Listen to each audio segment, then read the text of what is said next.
My name is Elko Weaver. I just turned 41 and I'm from Los Angeles, born and raised.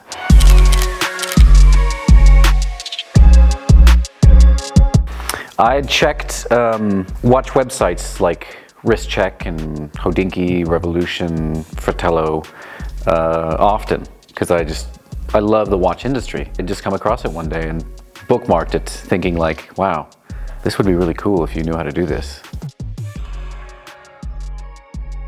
My inspiration was, well, primarily I wanted to design something that I thought would fit within the existing catalog. I wanted something that would last for years and years to come, maybe forever. My inspiration was space travel and the moon especially. I think every day we see the moon, the fact that we're looking at an actual celestial object outside of the Earth is amazing. We all take it for granted. And I try to think of a way to translate that so every time you looked at the watch you were reminded of just that beauty. I think I created 6 or 7 designs. 2 were essentially similar. There was the one that won. I think there was another one that was the exact same watch but without the gold highlights. And really the gold highlights are what made it pop the most. My grandfather was a jewelry creator and designer for 50, 60 years in Mazatlan, Mexico. And he had made watches on his own by hand out of 18 karat gold in the 70s, late 70s and early 80s. And they were amazing. My father had one, my uncles had one, all stolen. And I got into watches like so many people watching GoldenEye for the first time and watching him use a watch as a laser and going, okay, I want that. I don't think they make laser watches yet. If anyone will, it's probably AP.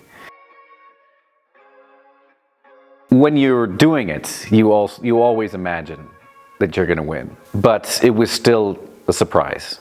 Francois said to us, really encouraged us to have the mindset of knowing you're gonna succeed. But I was still shocked and surprised.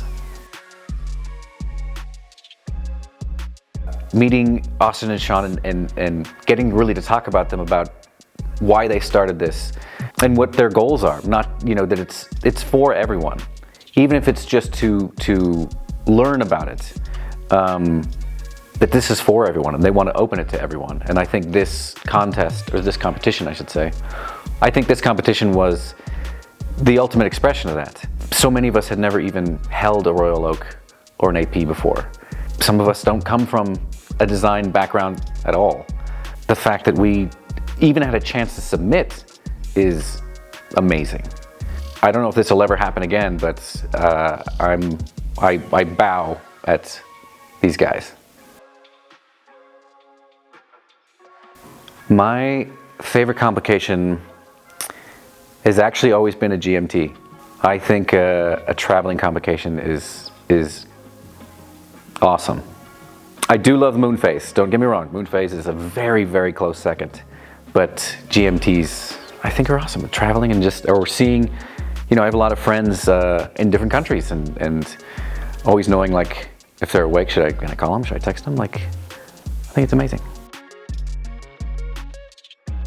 I would. I mean, Wristcheck, one has a kind of status, especially in East Asia, but I would love to see them work with more brands. There are a lot of companies, micro brands especially, that do like a special edition version of a watch, like or Speedy Tuesday with Fratello. And I think that is something Wristcheck should absolutely do with brands. I think a lot of watch companies, and I understand why, I think they kind of look at each other and they'll see like, oh, we got to do a version of that, or we got to do a version of that. And I don't think they should. Always be creating. Red. Summer. I live in LA. We don't have winters. City. Beach. There's more to do. Analog. I wouldn't call him a designer, but David Bowie. This is a 1968 Omega Dynamic left. Night. Being on stage. Forwards, always. The 16202, I think it's the most perfectly designed timepiece.